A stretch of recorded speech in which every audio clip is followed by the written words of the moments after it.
Hello guys, welcome to our channel. आज हम class 12 के केमिस्ट्री का chapter number 4 the d and f block element का intext question 4.2 करने जा रहे हैं। लेट रीड द क्वेश्चन में हमें क्या बोला है। In the series scandium Z is equals to 21 to zinc Z is equals to 30, the enthalpy of atomisation of the zinc is the lowest, that is 126 kg पर मोल Y।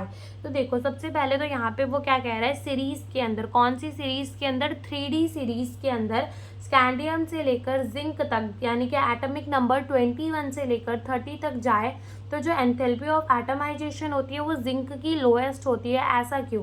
तो सबसे पहले तो आपको यहाँ ये जानना ज़रूरी है कि एंथैल्पी ऑफ एटमाइजेशन होता क्या है। ठीक है, एंथैल्पी ऑफ एटमाइजेशन होता क्या है। तो अगर हम बात करें अपनी एटम की, तो जो अपना एटम होता है ना वो लैटिस स्ट्रक्चर में होता है। ठीक है, यानी कि लैटिस में होता है, ऐसे ऐसे स्ट्रक्चर में होता है। और इसके जितने भी यहाँ पर है कॉर्नर, यहाँ पर क्या होता है, हमारा मेटल प्रेजेंट होता है। जैसे कि अभी ये जिंक का है तो कह देते हैं यहाँ पर भी जिंक प्रेजेंट होगा, यहाँ पर भी जिंक प्रेजेंट होगा। ठीक है, यहाँ पर भी जिंक, यहाँ पर भी जिंक, यहाँ पर भी जिंक, तो ऐसे जिंक प्रेजेंट होता है। ठीक है, जैसे कि मान लो यहाँ पर हमारा जिंक प्रेजेंट है, फिर यहाँ पर भी जिंक, यहाँ पर भी जिंक, इसको ओपन करके थोड़ा दिखा रहे हैं, जिंक, यहाँ पर भी जिंक, इधर पर भी जिंक, इधर पे भी।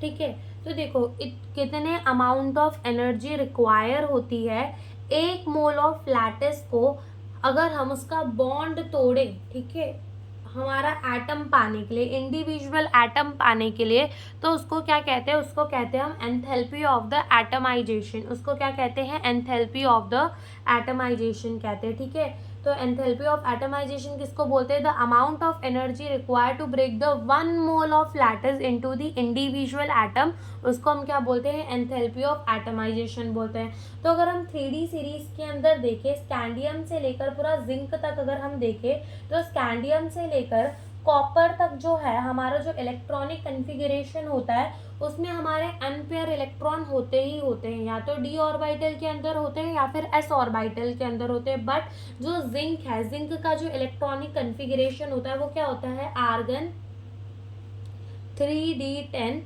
4s2, यानी कि इसमें कोई अनपेयर इलेक्ट्रॉन नहीं होता। तो जब अनपेयर इलेक्ट्रॉन ही नहीं होता तो इसका बॉन्ड जो है इंटर एटॉमिक बॉन्ड, यानी कि बाकियों के मेटल के साथ बॉन्ड जो है, यानी कि उसी के और जो मेटल है, उसी के और जो एटम है जिंक के ही, उनके साथ इसका बॉन्ड इतना अच्छा नहीं होता। दैट्स वाई बहुत कम एनर्जी देनी पड़ती है ब्रेक करने के लिए उसके लैटिस को। ठीक है, और एनर्जी कम देनी पड़ रही है लैटिस को ब्रेक करने के लिए।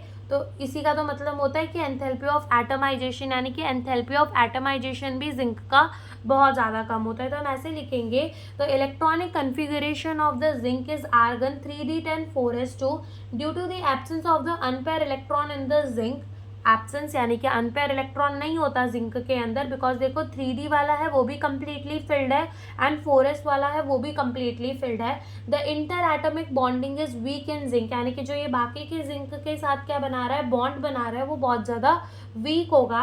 Hence very less energy is require to break its lattice, बहुत कम एनर्जी रिक्वायर होती है टू ब्रेक इट्स लैटिस। तो यही हमसे इस क्वेश्चन में पूछा था। Thank you for watching the video.